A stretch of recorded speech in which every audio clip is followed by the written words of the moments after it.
Stefon Diggs has now been traded to the Houston Texans, and it's got major implications on the AFC East in general. We'll get to all of that today on a Wednesday edition of Football with Faria. It's time for Football with Faria. You got to get the offense right, and you got to be able to be aggressive. They put up 14 against the secondary. That is driving me up a freaking wall right now.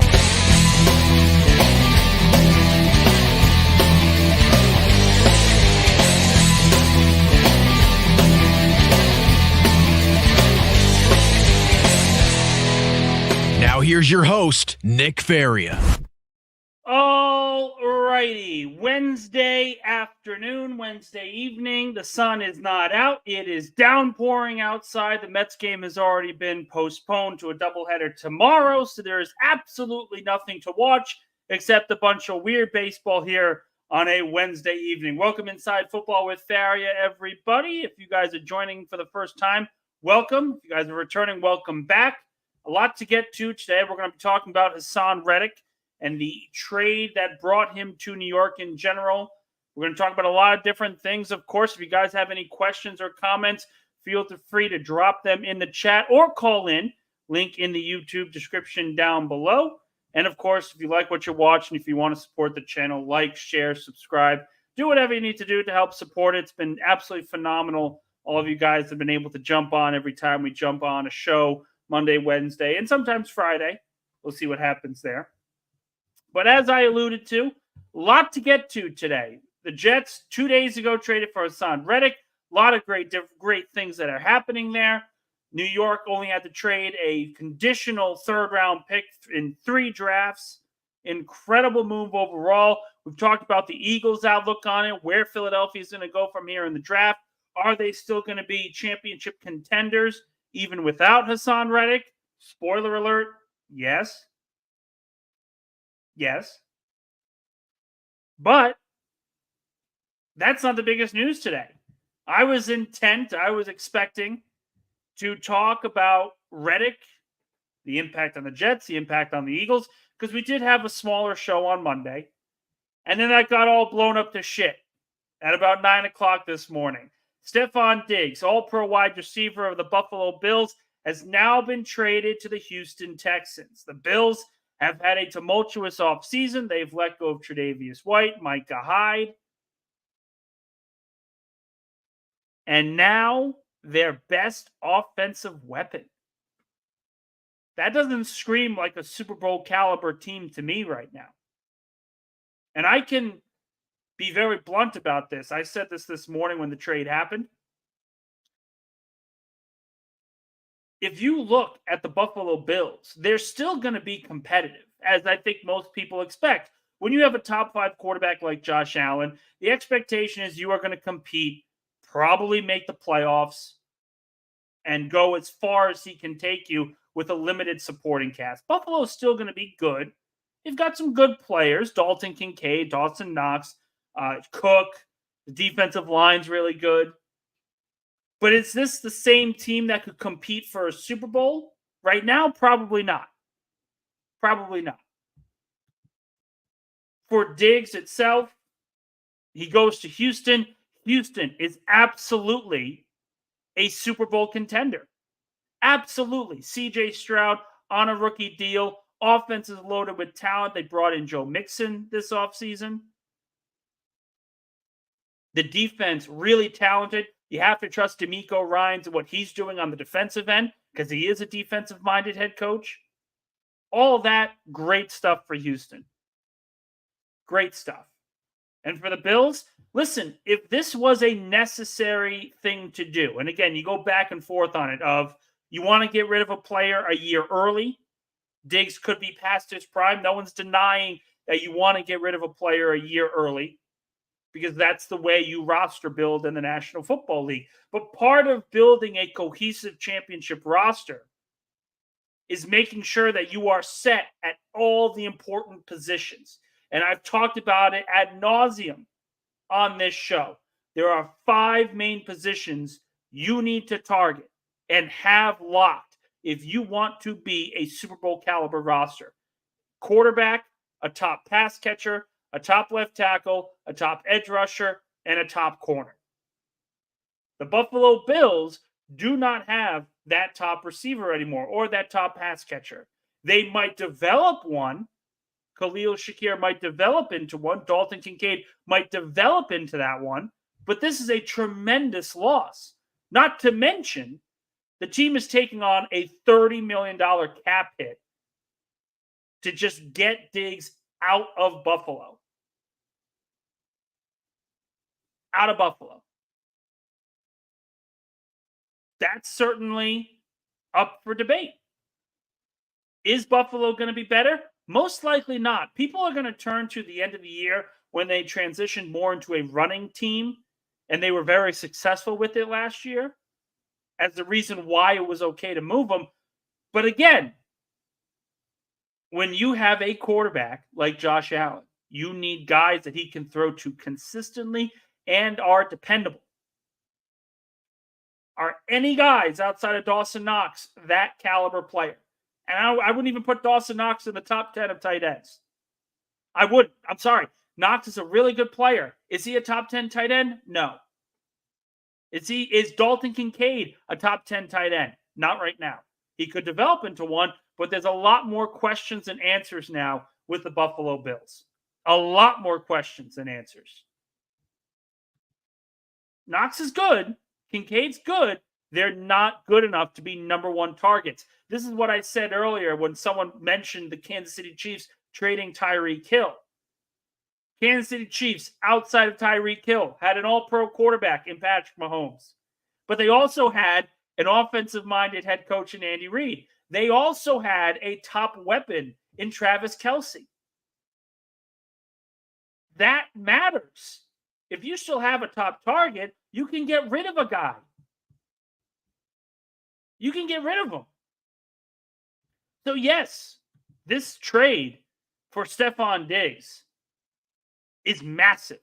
It's got massive implications across the NFL. Across the NFL.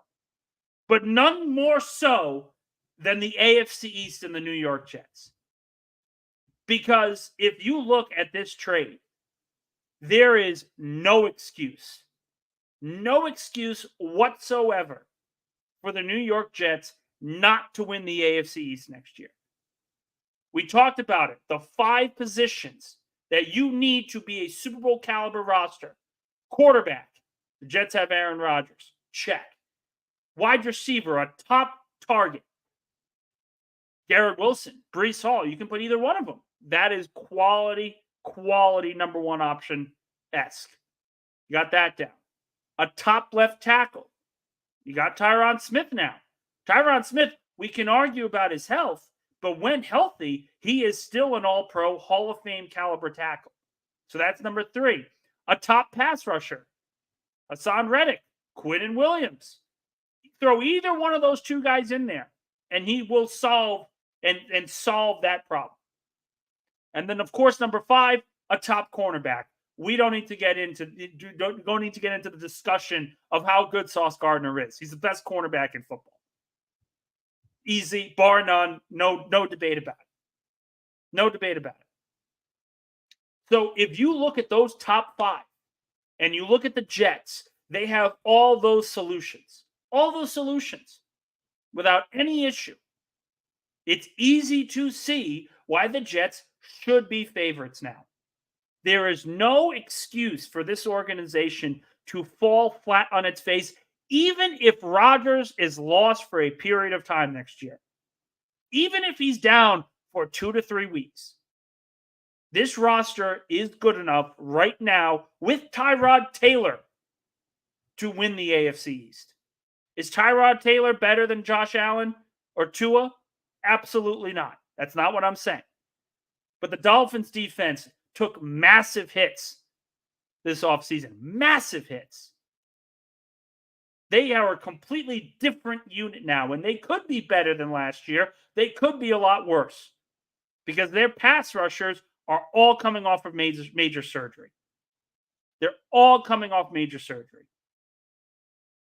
That defense, at least early on in the season, is going to take some lumps. You cannot trust that Dolphins defense. And quite frankly, I cannot trust the Dolphins offensive line. Too many times I have seen that offensive line crumble against more physical opponents. And people will say, well, they beat up the Jets defense, and that's all well and good. What are you talking about not being able to handle an aggressive defense? And, sure, whatever. You want to put up the fact that the Dolphins blew out the Jets last year, that's perfectly fine. But if the Jets offense was even mediocre last year, just average, do they not put up a better game against Miami? I certainly think so. If you had a quarterback that can consistently win from the pocket and an offensive line as good as what the Jets are supposed to be on paper this year, damn right they're supposed to be better. They're going to have a better game. They're going to be fine. So, I look at the Dolphins and I saw the games against Philadelphia. I saw the games against Kansas City where they were blown off the ball consistently. And I cannot pick them to win the AFC East, even with Tyreek Hill, even with Jalen Waddle, even with Tua. I can't, because the basic premise of Pro Bowl, All-Pro, Super Bowl caliber teams and players is that you have the best at the most important positions. The Dolphins don't have all of them. They don't. They just don't. So if I'm talking about an impact on the Jets, this is the best thing possible. This allows you not really to cakewalk to the division, but in terms of top to bottom talent, is there any team in the division that has the talent that the Jets have? Is there any team even close? The answer is no. It's pretty obvious. The Patriots don't have a quarterback. They don't have a receiver. They don't have an offensive line. They have some pieces on defense, but not a lot of great pieces. Judon is coming off major surgery. No one's going to know what's going to happen with Gonzalez. No one knows what the Patriots are going to be, but you think that it's going to take a couple of years. The Dolphins have a lot of weapons, but no one really trusts them when it matters most. The Jets can run the ball with Breece Hall. Can the Dolphins when it gets cold? Maybe not. Maybe not. And of course, when it comes to defense, the Reddick trade itself changes the entire complexion. With Reddick, and I'm going to get to the reports in a little bit, guys, because I see a lot of people commenting and questions about that particular point. But with Reddick, he's not playing 75% of the snaps anymore. He's not. You're not going to force him to do that. So if you're the Jets, there's no defense in the AFC East that compares to yours. And now that one of your biggest rivals for the division crown just got rid of their best offensive weapon, where's the issue? The expectations should be to win the AFC East. That's the bare minimum here. Expectingly going to win 11 to 12 games right now before the draft. I pin it right now at 11 to 12. The schedule is going to be a little lighter. I don't think the NFL is going to put 4 or 5 playoff caliber teams on your schedule to begin the season. But ultimately, how are you not expected to win the division? If anyone doesn't think the Jets will win the division, it's coming from a preconceived bias of them not specifically liking Robert Saleh or Aaron Rodgers. And I've talked about this before on my show. Most of the Aaron Rodgers hate doesn't come from on the field. It comes from off the field shenanigans that the guy does and says over and over again. No one denies that Aaron Rodgers is going into the Hall of Fame and is one of the greatest throwers of the football of all time. No one denies that. People get angry about the other stuff that comes with him. And again, I'm not going to get into that specifically. But Stefon Diggs being out of the division is the greatest thing for the New York Jets this offseason. They have overhauled the roster with so many great players. And the best move for them wasn't even made by the franchise. And it was Josh Allen's number one receiver is now headed to Houston. I don't know how you look at the Jets and not see them winning the division by 2 or 3 games. I don't. They're this dominant on paper. All they have to do is go out and show it. And if they don't, then an organizational overhaul is coming. If they can't get to the playoffs, Robert Saleh, Joe Douglas, these guys aren't going to be around in 2025. If they do their job and win the division for the first time in close to 20 years, they'll stick around. They'll stick around. Want to get to some of your questions here today. First, I want to take off this banner. Again, as always, if you guys want to call in, click the link in the description down below on YouTube. We'll try to get everyone's question on here. So first, a comment from John Gunning. Losing Diggs only helps the Jets. Honestly, I believe the AFC East is definitely up for grabs. Absolutely. John is dead on. This is top to bottom. There's no team in the division with more talent than the New York Jets. No team even close to that level. Question here from Dane. Hypothetical, even though it makes minimal sense, just for fun, if you could slide to 15 and let Indianapolis take Bowers, would you consider Kincaid good enough to warrant pick 15 being his price? No, mostly because the Buffalo Bills are not trading Kincaid at all, especially now. Again, I know it's a hypothetical, but let's think about this from a logical standpoint. The Bills just traded their best offensive weapon and are taking on a $31 million dead cap charge. They're not trading another one just to move up for a wide receiver. I understand, Dane. I understand. It's just you go by the hypothetical. I wouldn't even trade the 15th for Kincaid because I think Bowers is better than Kincaid. Any top receiver in this class, Romeo Dunze, is better than Dalton Kincaid. Kincaid's good, and he can develop into a really strong tight end. But if you're giving me Bowers or Kincaid, I'm taking Bowers every day of the week. Especially now when the hip drop tackle has been banned. Put it that way. And I think that's going to be a big part of it. New York Jets DH, how big of a temper tantrum does Diggs throw when he realizes he's not the number one receiver on his new team? I don't think it's about targets. And I think there's a misconception here about Stefon Diggs. Diggs wants a Super Bowl. And you kind of seen that in the last couple of years.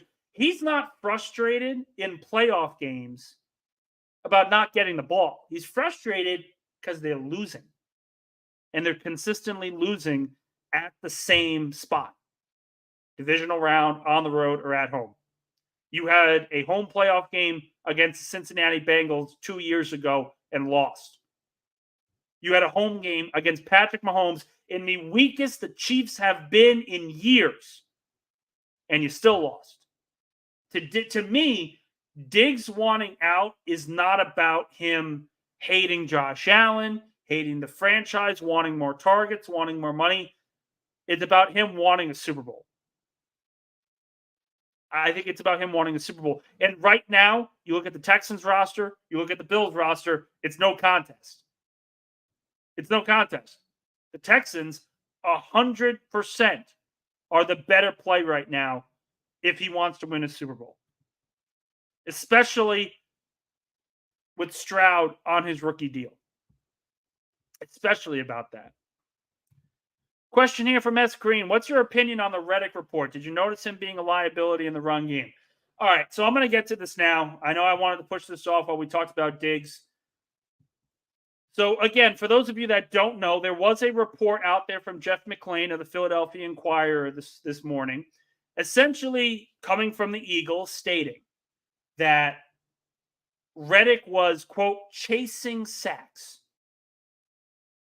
And people took it, ran with it, made jokes about it because naturally that is the case.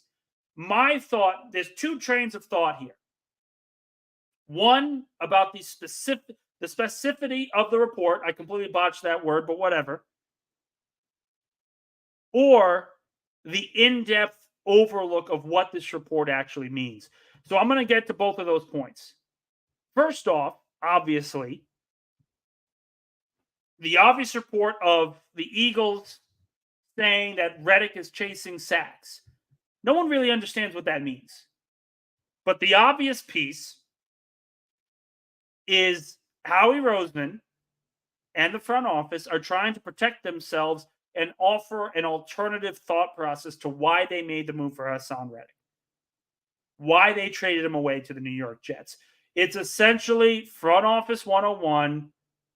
It happens all the time. Ultimately, it's not going to matter in a week. This is just minor drivel overall. That's the one side to look at it. Eagles are trying to protect themselves, and they'd rather just throw him under the bus as part of the reason why they lost 6 of 7. The other part is you have to look a little deeper into this. Why would a team complain about a player chasing sacks? What does that exactly mean? And ultimately, if you dive a little deeper, using the context clues of being around the organization, knowing what they value in particular players, and knowing what they value in players at important positions. If you read a little bit more into it, what it's essentially telling you is Haason Reddick, great pass rusher, phenomenal defender, can get after the quarterback better than anyone else. But if we had him do something different on the defense, he wasn't into it. And the effort was questionable at best in the run game. And I see a couple questions here overall, and this one from Green asking about him being a liability in the run game. First off, Haason Reddick is a better run defender than Bryce Huff. I think I've been very consistent with that. This is an upgrade for the Jets, 100%, no doubt about it. That doesn't mean exactly he's phenomenal against the run. He's undersized a little bit, and that's why teams were able to sort of bully the Eagles late in the year, particularly the Arizona Cardinals game, where the Cardinals racked up over 150 yards rushing. That is at least a little bit fair, a part of the report, right? Because if Reddick isn't as good as Philadelphia wants him in the run, you have Josh Sweat, you have Nolan Smith, you have Brandon Graham. You have players that will come in and defend the run well, so you don't have to rely on Bryce Huff to do exactly that. So there's two different ways to look at it. One, obviously, the fair way is that Philadelphia is trying to protect themselves from the media circus of people criticizing them for trading Haason Reddick. They've done that before. Deshaun Jackson, when he was released, the gang ties report came out. If you guys don't know, essentially, when Deshaun Jackson was cut after the 2013 season, Chip Kelly left out a report that Jackson had gang ties, and that was the reason they cut him. Of course, that report was completely unfounded. Kelly was lying out of his ass, and Jackson was a model NFL player for a very long time. So the Eagles have done this before. No doubt about it. But there's the other side to it where chasing sacks means a little bit more than just, oh, we don't want him to only rush the passer. Well, he's playing 75% of the snaps. We would have preferred if his effort was a little bit better in the run game. We would have preferred if he didn't go off script as much as he did. And there is tape to show that with Reddick, with the entire defense down the stretch, there was a lot of solo ball going on. Philadelphia dropped 6 of their final 7 games. Is Reddick their best defensive player, or was he their best defensive player? Absolutely. But that doesn't save him for the shit show that was the final 8 weeks. It doesn't. It just doesn't. The Eagles' defense was terrible, and you knew major changes were coming. Chauncey Gardner-Johnson was re-signed. Devin White was signed. Bryce Huff was signed. New, fresh, younger blood. And if they felt that Reddick did not produce in the run at the highest level, then yeah, it makes a lot of sense for the Eagles to want to move on. It just does. So again, you guys want me to have the ultra aggressive or the ultra negative, the ultra positive. I'm not going to be that. This show is never going to be that case because there's always a middle ground. You can look at it from two different ways, this report from Hassan Reddick. First off, let me just get this out of the way. Jet fans should not care about this report. They shouldn't care because he's not an Eagle anymore. What the Eagles think about Hassan Reddick is irrelevant. It's irrelevant. It doesn't matter. It doesn't care. I, being an Eagles fan, will give my opinion because you're getting my freaking opinion, whether you like it or not, on this goddamn team. I cover the Jets. I cover the Eagles. I will do both, and you will be happy and like it. Quote from Caddyshack, for those of you that have watched that movie. Great, great, great movie. But yes, Hassan Reddick, there's two ways to look at it. One, Philly's covering their ass. Two, Reddick just kind of deviated from the script. And there were a lot of players that did. Avonte Maddox did. Josh Sweat did. There's a lot of problems on that Eagles defense last year. And Reddick will get some of the blame because he had one sack in the final 8 games. That's not good enough for a player that wants $25 million. Some of that is coaching. Matt Patricia might be the worst defensive coordinator I've ever seen in my entire life. But why are Jet fans worrying about this report? It doesn't matter. It just doesn't matter. I'll comment on it because I'm an Eagle. I'm an Eagles fan. I want to see them succeed. And yeah, I was stunned that Hassan Reddick got traded in the first place. But it doesn't surprise me when he wants $25 million and the Eagles weren't going to pay him that money.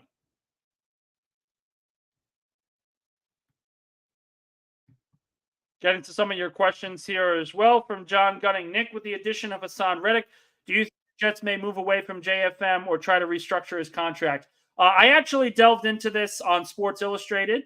For those of you guys that want to check it out, I have it on Twitter as well. You just look it up on Jets Country. But essentially, the Jets are going to have to make a decision. They have to either choose JFM on a restructured deal or they're going to cut him. You're not cutting JFM. This is what I want people to get. It doesn't make sense to trade for Hassan Reddick to essentially give him less of a workload than Philadelphia gave him, only to open up a need at the position again. It doesn't make sense. So I do think JFM will get a restructured contract, and they're going to be in a position, the Jets are, to allow JFM to play on the inside on pass rushing downs. We could see JFM put up a career year this year because I really like the matchup of him going inside against guards instead of rushing on the edge. He's a tweener, a lot like Michael Clemens, but I think that's going to help them in the long run. So I think a restructure absolutely is in order. Got a call in from Dane. Dane, how's everything going, buddy? Good, man. How are you today? Just peachy. Sorry, I don't want to oversaturate myself on your show. I don't mean to do that. If I don't know, I'll see if I can get some other buddies to call in more too. I know Johnny calls in a little bit. Yeah. Maybe get Mr. Bonesy or someone over here. It's all going to grow exponentially. I'm doing this for myself because I am unemployed and I'm bored out of my mind. I'm in the same boat recently, and cheers. Hope everything goes well. I've been toying with the idea myself. Not obviously not for financial motivation, but like for therapy and having a platform and being able to speak, when I want instead Yeah, of just when these things. But so many of you guys are opening the phone lines nowadays that I really have just kept it on the back burner. So I I gotcha. appreciate it. I appreciate it. Um, I do come to you when it comes to like, and I know you're a Eagles fan, but like your insight, with both of them Yeah, is helpful because it's one thing you have that others don't. So when it comes to, I mean, this offseason, you're right where you need to be. Last night I stumbled across an article. I know of Jets Confidential. I don't know how reputable they are or whatever, but Dan Leberfeld I'm familiar with over my years of following content. Um, but there was an article, and I don't know if he was playing devil's advocate or, just reading the tea leaves, but it mentioned, it was basically, did the Eagles owe the Jets one? Did, and it basically, you can see the article, it was on Twitter, but oh, it they talk basically, about the tampering charges, and that yeah. was So yeah, he was posing the question: did we get Reddick for as cheap as we did? Because I guess Mike Lombardi came out days before the tampering window opened and like telegraphed the trade of Huff. And yeah, basically, did we so. get such a cheap price because we're not filing tamper? What do you think of Good Lord, Dane. Thank you for the comment and question. I'm gonna catch you back out, but I am gonna answer this question. Let me be very very frank with everybody. The Eagles are being investigated for tampering with Saquon Barkley, not with Bryce Huff. The Hassan Reddick trade has nothing to do with Bryce Huff. All it has to do is the fact that the Eagles signed him and they needed to get rid of Reddick because they weren't going to pay four different pass rushers over $15 million. It wasn't going to happen. So ultimately, they made the move not because of tampering, not because they owed the Jets, but because they wanted something else in return. And ultimately, Dane mentions this, and I do want to bring this up. He mentioned the Eagles not getting a lot for Reddick. But did the Buffalo Bills get a lot for Stefon Diggs? Did they get a lot for Stefon Diggs? No. I would say a 2025 second round pick is a steal for the Houston Texans. Kind of a similar deal that the Eagles got with Reddick. Reddick and Diggs are relatively around the same age. They're both productive players, but people could argue, okay, is he past his prime or is he going to continue his prime? Certainly a question that people will have to answer. And I'm sure Reddick and Diggs, they're quality players. They're going to produce for their new teams.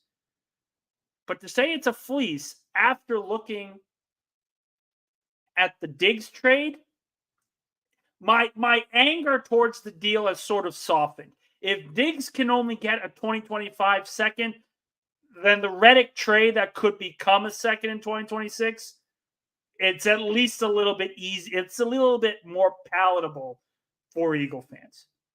At least that's my end, my thought overall.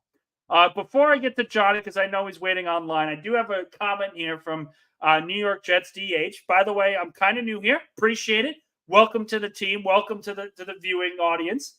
What's the Eagles Jets thing with you? Are Eagles fan first, Jets are second, or do you cover the Jets? I'm confused. All right, I'm going to break this down for you guys. I'm going to do this again. Those of you that have listened before, I apologize. We're going to continue this. I was on the Jets beat with AM New York last season, covered the 2023 team, started from the offseason all the way through. Got laid off right around the end of December, jumped on for Sports Illustrated and Arena. So that Fan Nation site, Jets Country, I'm writing the majority of the stuff. I'm still a beat reporter for the Jets. Still covering the team, still giving my opinions, still talking to people around the organization. Put it right out there right away. I cover the Jets. That is my job. That is helping me pay the bills. I am also an Eagles fan. And I've been an Eagles fan since I was 5 years old. That's never changing. It's never going to change. It will never possibly change in the near future. Was it awkward for me watching the Jets beat the Eagles this past season? Yeah, damn right it was. But as always, as the professional, I got to write the stories. I got to cover the team. So to preface, Eagles fan, Jets reporter, Eagles fan slash Eagles reporter for Pro Football Network, Jets reporter for SI and Jets country. Okay, want to clear that up for everybody. Now we'll bring on Johnny. Johnny, how's everything going, man? Love the hair. Usually with the hat on, love the hair.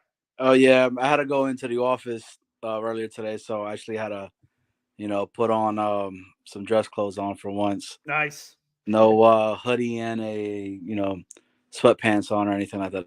But question for you, sir: did you stay all the way through extra innings of that horrible game of a Met game the other night that you went to with Good the Lord. wife? The only positive about that game is we got trumpets. We got to see Edwin Diaz, the lights. It was an unbelievable experience. That was awesome. Stay for the Shaw Mania pitcher's duel and Edwin Diaz and leave promptly for the offense. That is the most abysmal thing that I have ever seen in my life. And you know what? Honestly, man, our defense is looking really, really. Our infield is not looking that good, man. It's just atrocious. I could not believe some of the drops. Like that play that right over the middle that could have went into a double, that our freaking pitcher went ahead and interfered, right? That would have gotten us a double play. Yeah, gotten out of the inning. Got out of that inning, and we probably would have been 1-0 maybe. Yeah, right? That's the thing. But even then, Joey Wendell botching the ground ball that was a surefire double play. The play before, abysmal, absolutely abysmal. I think there's a serious consideration that the core the Mets have it's no good. It needs to be broken because McNeil, Nimmo, Lindor, Alonso, this happens way too often where all four guys are just anemic at the plate and it's just not watchable. Agreed. I mean, I'm one of the few. Look, I love Pete Alonso. I would love for Pete Alonso to stay here for the rest of his career, but I love the Mets more, right? And for what we could go ahead and get for him, why not do it, right? And let the young guys build up together, So yeah, get a new core in. You got to do something new. It's looking like a Willie Randolph team right now, man. Good. So, it's just abysmal. It's just abysmal. Like nothing is good about this team right now. The only starting pitcher that looked good was Mania. Pitched very well. I think we all can agree on that. Agreed. Diaz being back overall is good.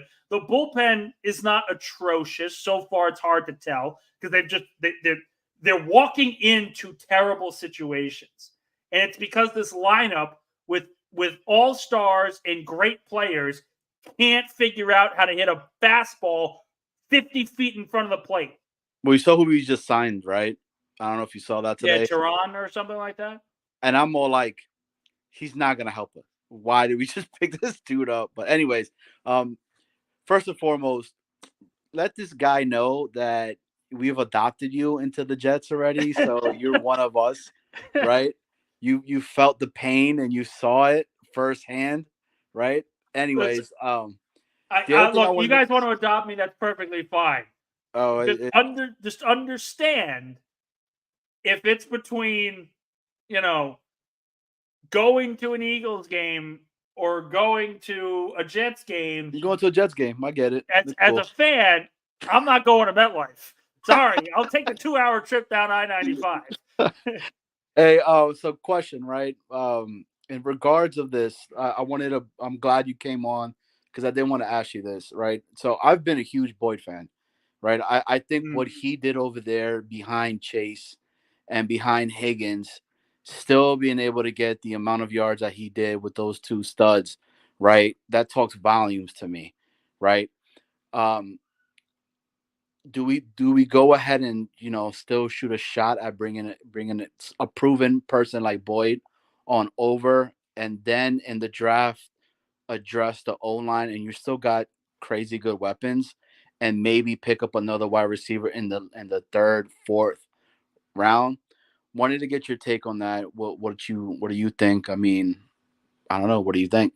Yeah, I appreciate it, Johnny. Great question. And let me just point this out here. The Jets have about $2 million in cap space.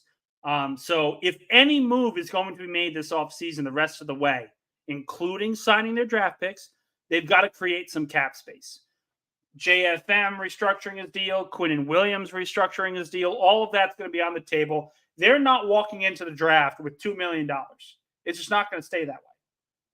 They're going to make roster moves and extend some of these contracts to allow themselves the ability to sign their picks. It's going to happen.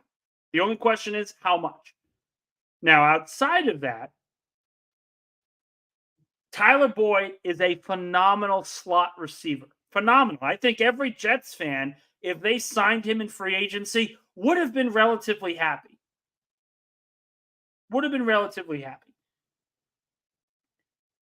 But ultimately, it's not in the best interest of the Jets. It's not, because with Mike Williams now out wide to pair with Garrett Wilson, you can move Garrett Wilson inside the slot and be a matchup nightmare for every team in the NFL. We talk about some teams that have terrible nickel corners. The Chiefs, the Bills, and the Jets are really the only teams that I know in the AFC that have elite slot cornerbacks. And I mean elite. Why would you sign another slot receiver to take those snaps away from Garrett Wilson? This is kind of why I go into with the NFL draft, and I have a piece out on Fan Nation right now talking about this particular one. But if you're the Jets at 10 and Romeo Odunze falls to 9 or 8, do you trade up for him? I think that's certainly a possibility. Odunze is an outside wide receiver. He's a boundary wide receiver that's going to allow Garrett Wilson to move inside. That makes more sense to me than signing Tyler Boyd. And it's not to say that it's a bad idea, because Garrett can win anywhere on the field. He can win out wide. He can win in the slot. But if we're talking about matchups, we're talking about overall find the right spot that you can just terrorize opponents. Wouldn't an outside receiver be the pick? Wouldn't that be the decision? Something to think about. And again, I'm not saying that Johnny's wrong here to think that they need to address another receiver. I think they're going to draft one no matter what. But they don't have the cap space for Tyler Boyd right now. And there are plenty of very needy wide receiver teams that are going to be interested in Tyler Boyd's status. The Buffalo Bills certainly being one of them.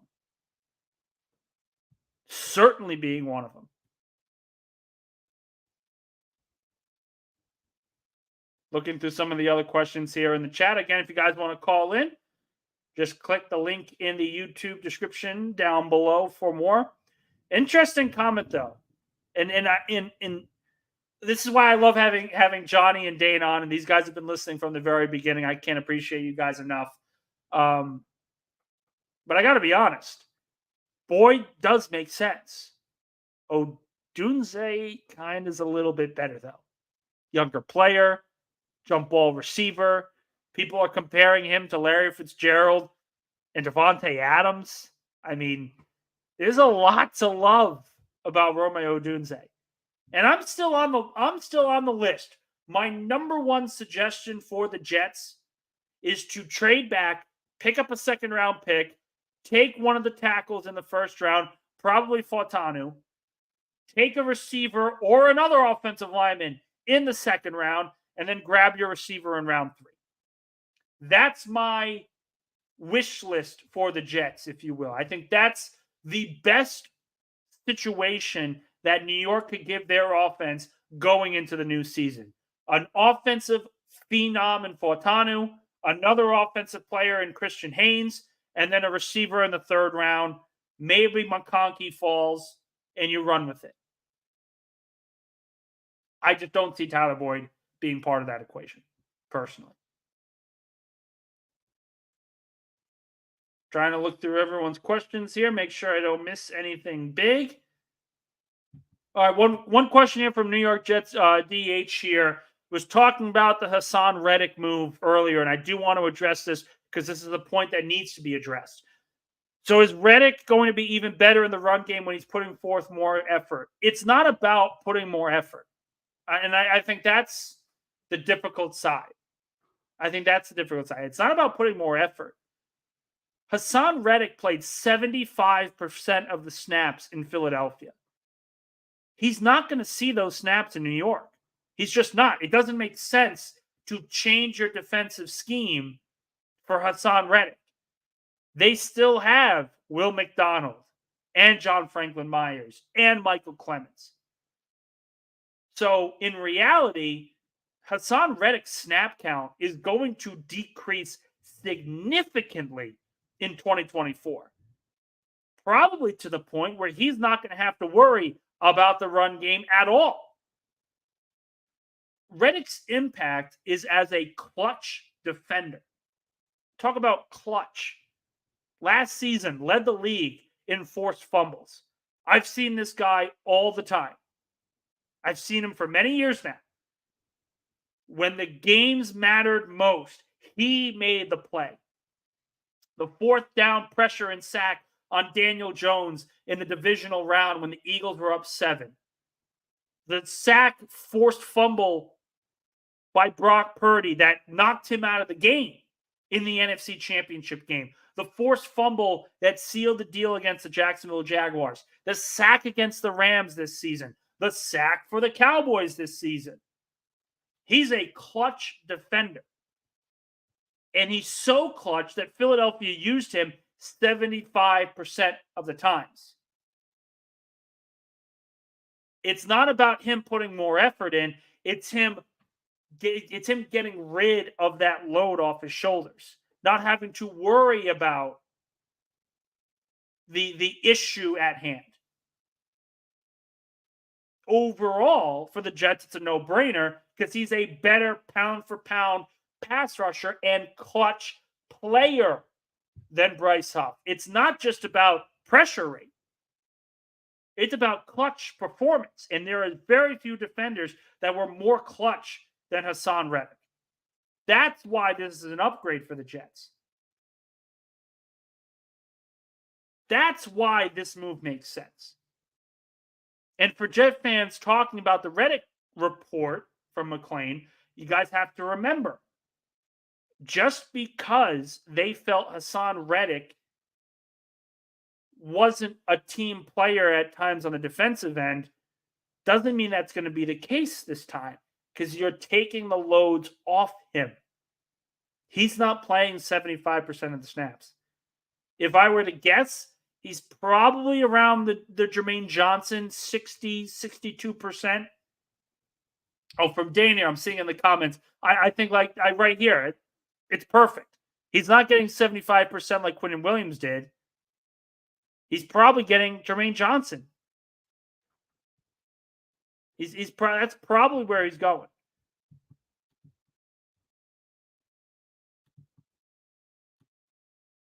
And again, even that small percentage, of lesser snaps means he's not playing the run. And if he's not playing the run, because again, it's not that Hassan Reddick is a bad run defender. It's just that he's better than Bryce Huff because they're both not very good against the run. But in terms of clutch performance, very few defenders have put on the tape that Hassan Reddick has put up. That's the difference.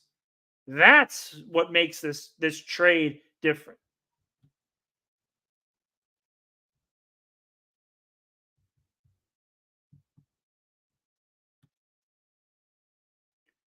Looking through some additional comments. We're probably only going to be on for a couple more minutes, guys. Saw this earlier. Want to see what everyone's gauging here. Because, again, we've got about 300, close to 300 people on the stream. Appreciate all you guys jumping on. And, again, if you guys like what you're hearing, like, share, subscribe on YouTube. Any views and stuff, certainly helpful. Yeah, right here from Red John. You got to do more live shows, preferably when the big dogs are not on, so you can get your subs up. It's a fair comment, and I totally understand this process. Personally, I'd love to do more live shows. I'd love to do one every day and just talk about football, baseball, whatever it is. It's a little bit difficult when, I'm taking care of the house, I'm cooking dinner, I'm applying to jobs, I'm doing interviews, I'm doing this on top of some writing gigs that are keeping me allowed to have a roof over my head. So there's a couple different reasons why I'm not doing it every day. It's just a little bit easier to do it every other day. But I also saw Dane suggest Sunday afternoons. So again, understand. Maybe, I'll talk to my wife, see if we're doing anything this weekend. I know she's off. Maybe we do a Sunday show. Sunday morning, Sunday afternoon, around lunchtime. Maybe we pull off something like that. Again, I'm not looking, and I think you guys know this from the conversations I've had. This is more of a de-stressor for me, just to talk some football. Looking for jobs and everything else like that. I'm sure you guys understand that premise. But this is more of a de-stressor for me. It's not about making money on YouTube or jumping up the subscribers. It's more about just having fun. But maybe it's something we try. Maybe it's something we try. Final point from Dane. Just know that being unemployed has shown me there's almost nothing from Friday afternoon until Sunday night besides, I don't know who those guys are. Sorry. Again, guys, you got to remember, I'm not a Jets fan. I don't know the Jets fan cycle. The three true guys that I know and love, JetCast on Twitter, they do a phenomenal job. It's Play Like a Jet with Scott Mason. Scott's an unbelievable friend. Think that he's an awesome guy. You guys got to check him out as well. He does a podcast every day or every week, but every Wednesday. We're filming it today as well. But I love being on him. And of course, I'm sure many of you guys know me from the Jake Asman show. Whenever he's willing to have me jump on, I'm 100% there. So those are really the three that I know of consistently because, again, I'm not part of the fan base. I just do the job. I see some guys. I try to connect with some guys. It's kind of difficult, though, with everything going on. But, yeah, certainly Sunday afternoon may be in consideration. We'll see what happens there. Certainly in consideration. But who knows? Maybe it works out. Maybe that's what gets this thing kicking, or I actually do get paid on YouTube. We'll see what happens. But I'll close up shop here for today. For those of you guys that have jumped on, appreciate you guys so much. Hope to see you guys again Friday afternoon. We'll try to talk about some of the latest topics surrounding the NFL, and maybe you'll get another Mets rant by me because this team is just absolute garbage time right now. So appreciate all of you guys for jumping on. Stay strong, and I will see you all on Friday.